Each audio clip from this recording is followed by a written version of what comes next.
Yeah, no, all right. So it's actually Bran.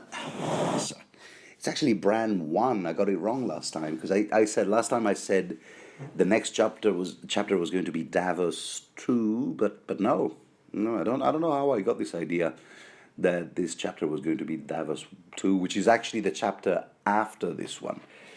And oh god, what an awkward start. Let me just get into my radio voice. Are you all sitting comfortably? Well, then we shall begin. It's a pleasure to have you all here, dear reader, dear listeners. And without further ado, let's proceed with a Storm of Swords Brand 1. Now, dear listener, if you remember, the last time we peeked into Bran's thoughts, which was back in A Clash of Kings, his last two chapters in the book were actually kind of intertwined with Theon's own POV chapters, Theon's own arc. Because you will remember, in Bran 6, Clash of Kings, our hero Bran was actually doing a bit of warging with his direwolf Summer, and which means that in other words, while we were in Bran's head, Bran himself was in fact in Summer's head. So it all gets a bit confusing here. And through Summer's eyes, he could see the regiment of Ironborn invading Winterfell. Though not really a regiment, and in fact not even a company, more like a platoon. That whole mission was doomed to end in tragedy and disaster. And, but anyway, yeah. So next thing we knew. Theon stormed into Bran's bedchamber, just smashed the door open and go, "Ha ha! Here I am. Listen up, mate." He announced that Theon, was now the new lord of the house, and demanded from Bran that he pass the memo to all employees in Winterfell. To which Maester Lewin, how is that spelled? I think it's kind of like Llulle. Kind of feels like a Welsh name. Maester Lewin. And he sort of went, "Yeah, Bran, mate, sorry. I hate to say this, but, it's better if you indulge this idiot, because he looks he looks like he means business, so let's face the music and dance." In the words of Irving Berlin, there may be trouble ahead. I'm not going to be singing. No. That is one thing I will not inflict on you. But in Theon, in the Theon chapter that came right after that, Bran and company, that is Bran, Rickon, Osha, Hodor, and the Reed siblings, they sort of like poof, disappeared into thin air, and we readers were given no explanations as to what had happened to them.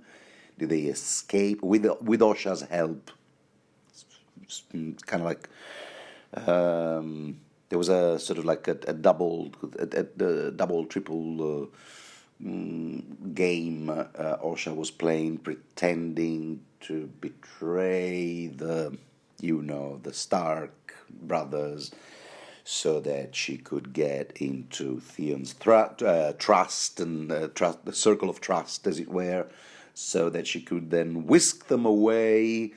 It was all very complicated, and we readers were not given the full story because we were only in Theon's brains at the time. So they disappeared into thin air. We didn't know where they'd gone, and this situation now deprived Theon of the two most valuable hostages in Winterfell at the moment. I got really excited there. That is to say, Bran. Why do I keep saying Brian? Bran and Rickon, I reckon. So where are they now? Where are they? Where are they? Where could they possibly be? Let's look for them. And so they couldn't be found. They couldn't be found. And so more Theon stuff that I will not pursue here. And it was only in Bran 7, way later, that we finally found out that the 6 members of Team Bran had been hiding in the crypts the whole time. And desecrating the place because they had to, they had to go poo-poo and pee-pee quite frequently. I don't know, I don't remember exactly how many days they had to stay in there, but while in the meantime outside, it wasn't wise to just go out, and not even for a smoke, because a bloody battle was raging. Because in the following Theon chapter, and this is the previous, preceding this, Bran 7, the Theon chapter that preceded Bran 7, okay, lots of revelations and unmasking, Scooby-Doo style, plot twists, and Reek turned out to be not Reek at all, but none other than Snow, Ramsay, and he turned against Theon, not before killing Sir Roderick and his Northmen, and I was kind of sad to see the guy go, killing him with the aid of a whole bunch of Bolton men, who also turned against Theon, and that was the last time we saw the Iron Greyjoy shithead. And good riddance. Because where is he now? Where is he now? Will we ever find out? Was he killed in the battle? Strange. The 2 Walders' bodies were not seen or found among the various, corpses, but nor was Theon's. And I'll keep my usual promise here, dear listener.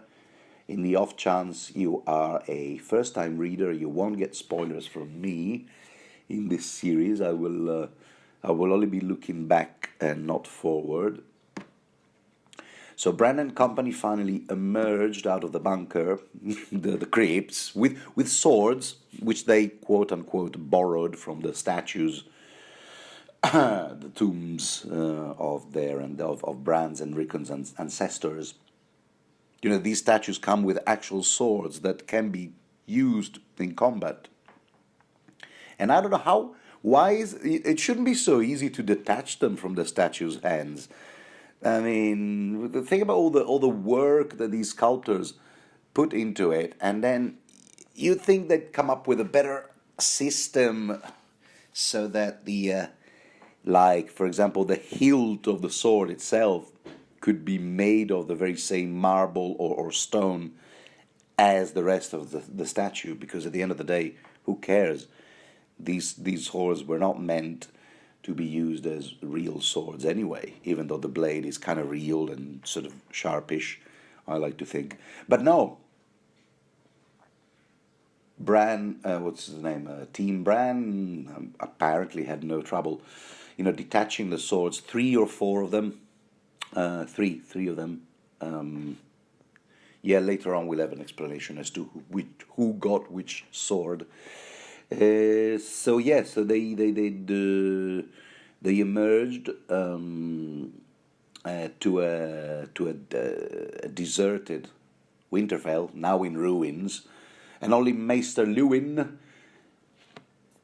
was still alive, barely alive, engaging in the old trope. Dying person has a last, goodbye speech. This is one trope that George R. R. Martin didn't want to subvert, and I'm kind of glad he preserved it more or less intact, the whole trope, because of course he doesn't say things like, "Oh, I will never see the hills of Wales again." He didn't say stuff like that, but he will. Here's another trope, actually. He devotes his last dying breath to someone else's life, like imparting wisdom to someone else or giving a last piece of advice to someone, which I don't get. You get these. Why wouldn't a dying character say, "What about my life?" No, let me tell you about my life. I've had a good run, and particularly those accomplishments, which I would like to list here and now, were of particular relevance, and I wish for them to be remembered. No, instead you have these characters who are always like dying and going and saying things like, "Forget the past, forgive yourself," to the protagonist. You, protagonist, who are clearly more important than me, and even though I'm dying and I'm a secondary character, the very last thing, I will not say things like tell my wife I love her, tell my husband tell my mother, tell my son. Nothing, none of that. No. You forgive yourself. Break with the past. This is what's his name? Giancarlo Giannini in Casino Royale 2006. What's the character's name? Mantitus Manus. He does not Casino Royale, but rather the prequel, The Quantum of Solace. What kind of a title is that? And he goes, James. He talks to Bond. Says, "James, forgive yourself," and then he dies. Why would someone do that? Of course, Val Kilmer, Iceman in the Top Gun Maverick. It's the last thing he says on screen. Oh, did I just spoil Top Gun Maverick for you? Anyway, yeah, he does pretty much the same thing. He says, "It's time to let go of the past." It drives me nuts when these characters do this. Maester Lewin doesn't go as far as that. He does impart some solid, well-grounded wisdom, such as, okay, look, take these kids, Osha, you're the only one who's capable of both handling. You're the only adult here who's capable of doing physical stuff, and also can understand what I'm telling you and answer back, because Hodor doesn't count, and the two Reed kids, I don't know about those. So Osha, come closer. Bran and Rickon should go separate ways. This is happening in the Godswood. In the Godswood, very interesting choice for Maester Lewin to hide in the Godswood, and he says to Osha, look, Bran and Rickon should go separate ways, because that's it's safer that way. And so you guys decide how to split the team, but that's what you need to do. Kind of like when the Fellowship of the Rings splits into several little teams, and then we end up following different POV chapters, reading different POV chapters. This is what you'll do. But then there's something else added to this trope. Look,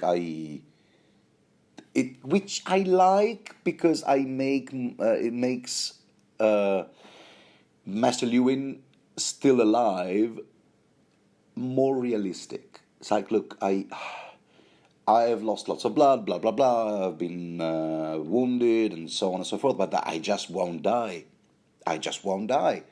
It's not like I've been kept alive just so I can say impart my last bits of wisdom and advice, and then poof, and then I die, Hollywood style. No, when you go, I'll still be alive and suffering for a long time. So Osha, yeah, you guys go ahead, go.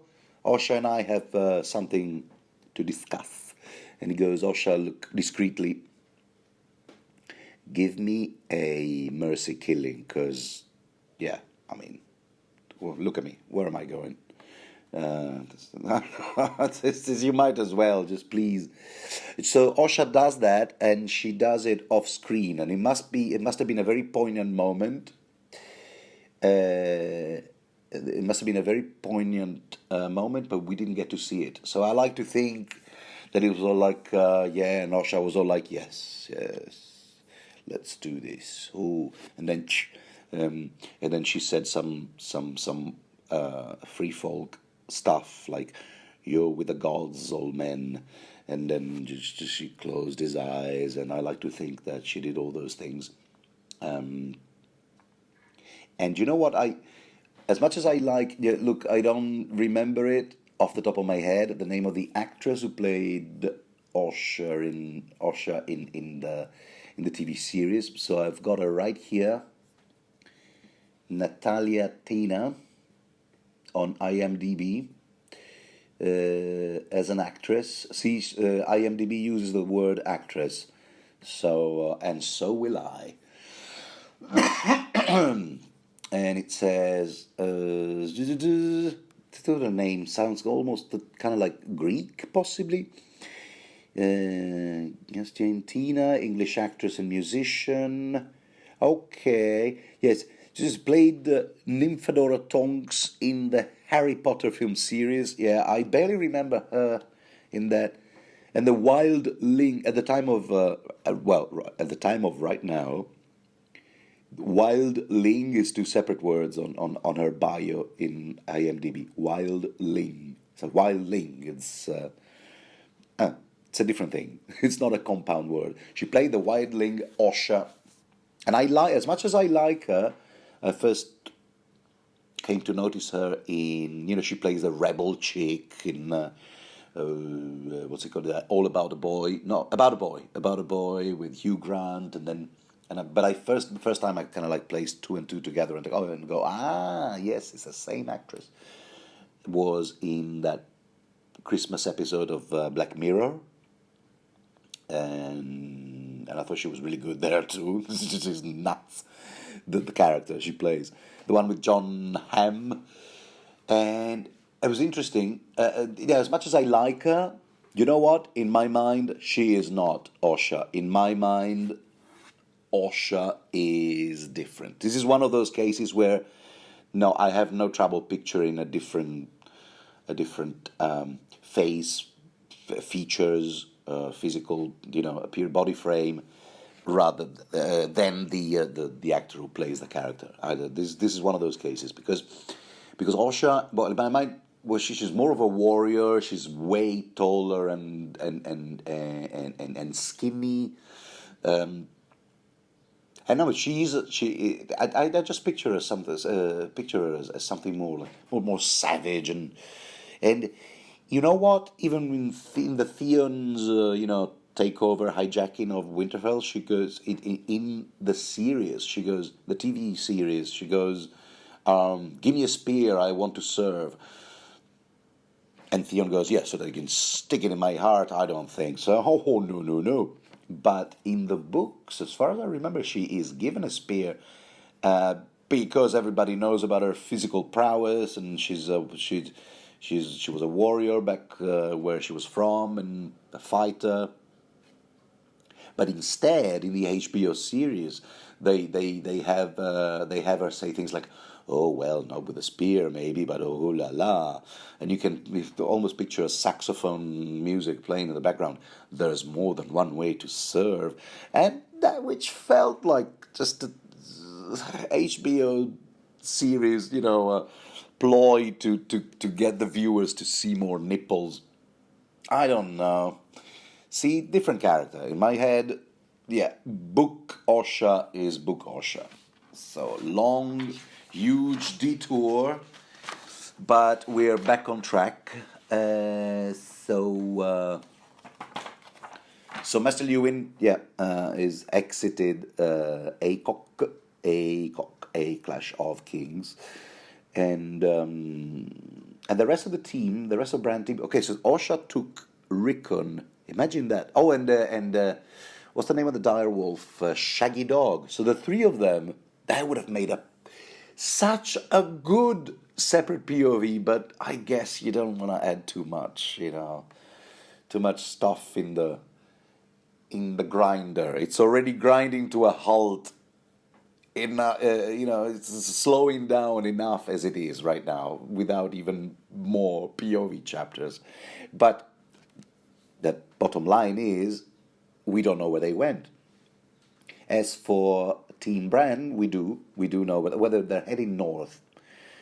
Because, and here's the thing, Bran had some personal stuff that he needed to get sorted out, and supposedly the Reed siblings can help him in that sort of direction.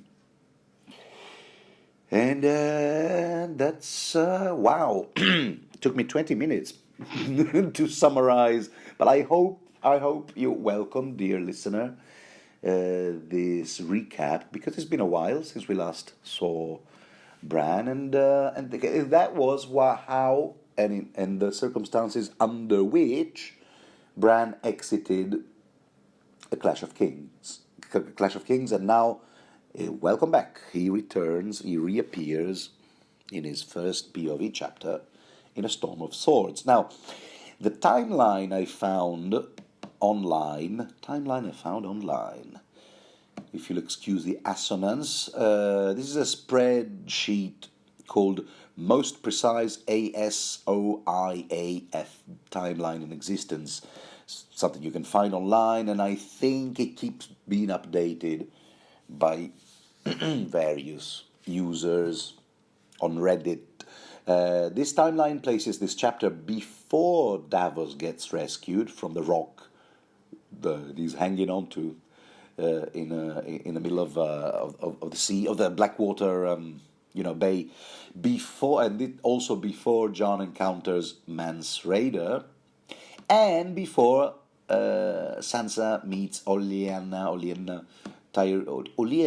this is maybe Russian, Tyrell, and these are all chapters that actually precede this current chapter in the printed book, novel, A Storm of Swords.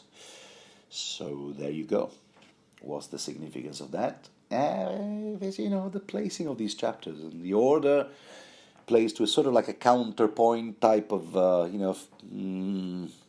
don't know, the rhythm benefits from it.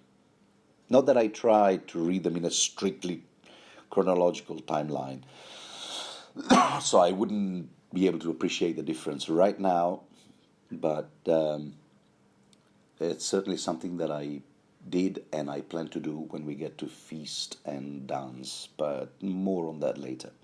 So let's get into this chapter without further ado. Because the first time we encounter Bran here, he's in Summer's head once again. A couple of pages. Here, just keeps on warging, as it were. And Summer fights off an entire pack of regular wolves who are just there, minding their own business, feasting on the carcass of a deer, as you do. But Bran / Summer fights them off, obtains the submission of the pack leader. He kicks ass because he's twice the size of a regular wolf, and steals their meal there. Bit of a bully there, huh? But Hodor utters his well-known catchphrase, which is Hodor. So Bran snaps out of it, just to wake up in the damp vault of some ancient watchtower. And Bran, once again, has forgotten to run some errands that Jojen always sets him every time he happens to be in Summer's skin. Every time he's warging, what's his name? Jojen tells him things like, maybe sometimes you might want to bring us some game, like a rabbit or something. If you're sick of eating frogs all the time, you might take the advantage of being in your direwolf's skin, as it were, to bring us some proper meat while you're at it, without spoiling it, without eating it as a wolf. Or maybe sometimes mark a tree, do something like willingly, so that you can show yourself and you can establish your dominance as a as the warg master. So it's not the wolf that takes control, but you. And and also, it's convenient if you bring us, some proper meat to cook, because we reads from the neck. That's all we're trained to catch. Frogs, and that's the way. You as a wolf, you should take full advantage of that. And and I love it here, by the way, where Bran is thinking sometimes, because I just love it when just Bran is annoyed because Jojen keeps sort of like reproaching him. So you forgot, huh? You didn't mark the tree. You didn't bring us any, huh? This is where Bran is beginning to lose it. He's thinking sometimes he just wanted to hit Jojen, because he can be annoying sometimes. Always giving him instructions and stuff, and giving him advice, and like some kind of 13-year-old Zen master. Remember who you are, Bran, and all that stuff. But the thing is, Bran can never seem to remember the instructions once he's in warg mode, which makes me wonder: is it kind of like in a dream, where contrary to what Carlos Castaneda told us, the lucid dream, techniques and theories, it's actually quite hard to be in control of what the things you do and the things you see and experience when you're in a dream. Controlling things rationally, good luck with that. So, and I'm sure that this part of the plot is going somewhere when we're told, it's when when Bran is warging. It's not entirely in control. In fact, it's still the dire wolf. The dire wolf is very much on the steering wheel. So it could be a setup for something. I don't know. And then Bran finds it difficult, more and more difficult to snap out of warging. He enjoys roaming around, and for one thing, he enjoys having functional legs. All four paws work perfectly, and not to mention raw meat. Oh, it just feels great. So why would he want to go back to crappy life where he feels cold and hungry and starved? So Mira comes back with a catch of the day, which is, are you ready for it? Okay, wait for it. It's frogs, but also trout, fish. So yeah, freshwater animals. Yeah, that's the Cranogman diet, for which the Walder cousins, Big Walder and Little Walder, used to tease the Reeds, because that's like, and then where are those two annoying little gits? Huh? It's what Bran thinks to himself, because he doesn't remember. He doesn't know. What he doesn't know is that Ramsay Snow, but we do know. We do remember that Ramsay Snow gave his men instructions to save the Frey boys, and we don't know quite why. Although, I mean, if he was on a mission from, if he was on a rogue sort of mission from the Northmen, which indirectly is basically Robb Stark's cause, Robb Stark's party, then yes, because the Freys are still technically allies, yes, and they were kept as wardens in Winterfell, and as soon as and the title, the job description of warden changed to hostages when Theon Greyjoy took over the castle, then it would make sense for someone loosely acting on behalf of the North, that is the Northern cause, Robb Stark, would want to save the Freys. That would make sense, I guess. But all of that we don't really get to find out until Dance with Dragons, and that's all I'll say about it. But be it as it may, Bran doesn't know all that. He wonders what happened to them. Maybe they were killed by the Iron idiots. He doesn't know. So yeah. Anyway, so who cares about them? They just used to tease the reeds for eating frogs, and now here we are, about to sink our teeth in more frog flesh. Why? So Jojen is all like, yeah, we should leave. We should leave, man. Wars are raging in this part of the world. And Mira goes, yeah, okay, but where? Because you see, Jojen wants to take Bran beyond the wall to a yet unspecified character called the Three-Eyed Crow, who may be responsible for a lot of bizarre visions that Bran has been having, and they need to go and seek out this crow person to figure out Bran's part in this story. And how much of this is actually metaphorical? How much of it is an allegory? How much of it is literal? Because the three-eyed crow, is it an actual three-eyed crow? Is it a character who self-appointed this moniker to himself, or and he supposedly is going to teach Bran how to fly, but then again, literally fly.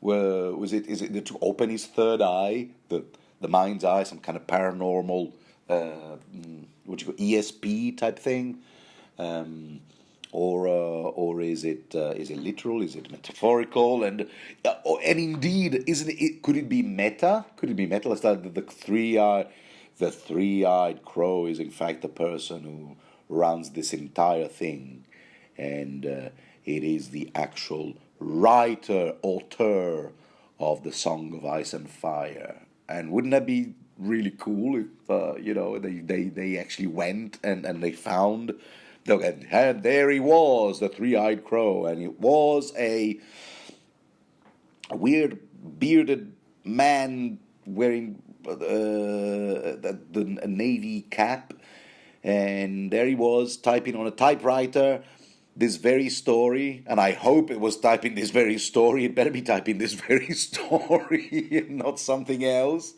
And type. Oh, hello. Yeah, no, I don't. Sorry, I don't do a very good George R. Martin impression. But no, let's see. At this point, this is all the reader has to go on. Okay, that's yeah. I guess three-eyed crow, whatever that means. And he's supposed to help Bran spread his wings and fly. Okay, that's all the info we're given. And Bran's deal in this chapter is that he's annoyed at Jojen a lot, constantly, because why does he have to be, the one? Why does Jojen always have to be the one who tells me, who knows what to do, and this and that, and he tells me don't forget to do this, and or do remember to do that, and aren't I supposed to be the prince in this group, and so on and so forth. In fact, tell you what, I'll show them some of my prince stuff, credential things, knowledge. So here he goes. Here I say, why don't we go to the Umbers or the Manderley? My brother's bannermen, huh? Because I'm a Stark, so these people are sworn men to my family. So Mira goes, okay, look, fair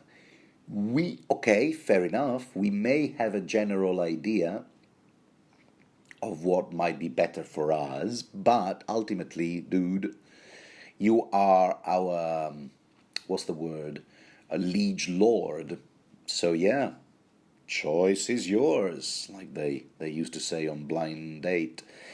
And Bran almost can't believe it. Whoa, so I have that kind of authority? I have that decision making, that much power over the decision making process? Why, I didn't know I was CEO at this board. Well, so I'll just command you and you'll obey? That's so cool. right, all right. And she goes, yeah, yeah, sure. I mean, within reason. Yeah.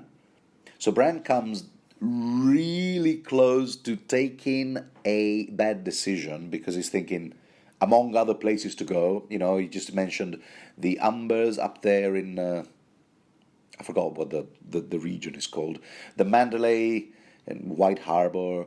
Or we could go to the Karstarks in Carhold.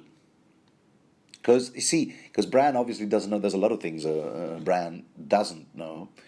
He doesn't know that the Starks can basically kiss that alliance goodbye with the Karstarks, or they're about to. Ever since Catelyn released Jaime Lannister and more repercussions that will kind of like emerge from that episode. I think I said too much already. I said too much, so I'll keep my mouth shut.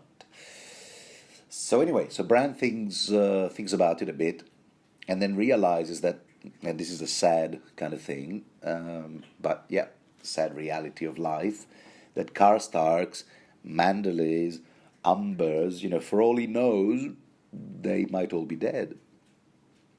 At which point he realizes that he's in tears. Yeah. So he just goes, okay, well, let's go and meet this crow guy, person, whatever, and so he'll teach me how to fly. According to you, Jojen, who might just having, you just might be having these green visions. That's what he calls them, you see. For real, or they just might be induced by that other type of green stuff that I see you puffing when you think I'm not looking, huh? Ha ha. So there. Now, okay, but that's pretty much it, and it's a lovely chapter. Not a lot happens, but not a lot has to happen, all every single time, especially in such a tight book as this. I am looking forward to that. Oh, and in the next chapter, that this time I get it right. The next chapter is indeed Davos 2, and we'll find out what happened to him after being rescued. I'll say, dear listener, well, thank you for your patience and interest. I hope you found this entertaining. And, well, I'll see you around. Ciao.